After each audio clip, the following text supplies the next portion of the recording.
had said earlier that I grew up on your work, and it was an integral part of my formative years as a young reader and a Christian. And I want to say, on behalf of everyone who's read your work, and everyone who is yet to and will read your work, thank you so much for sharing your insights, your thoughts, and your gifts.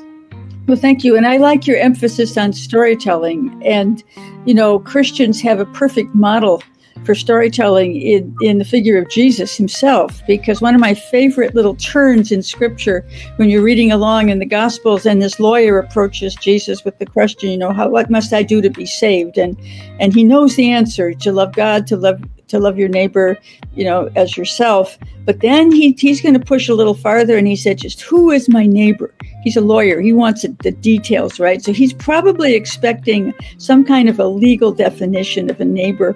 And instead, Jesus said, well, a man was walking down the road and he was beset by robbers. You get the story of the Good Samaritan. And I can just see that lawyer going, he's telling a story? I wanted an answer. And that's the gift of stories, that when you read a story, you have to find your own answer in it. It's not just going to be neatly packaged like a legal definition. Stories have such a power that way. And I think, where would I be without storytelling? And the new book's a little different because I'm storytelling mostly about another person. In all of my memoirs, I've always included other voices because I don't want to have it just be about me. But in this book, I'm really focusing on my sister, one of my younger sisters. And that's been interesting to sort of completely focus on another person and try to tell as many of her stories, as I could.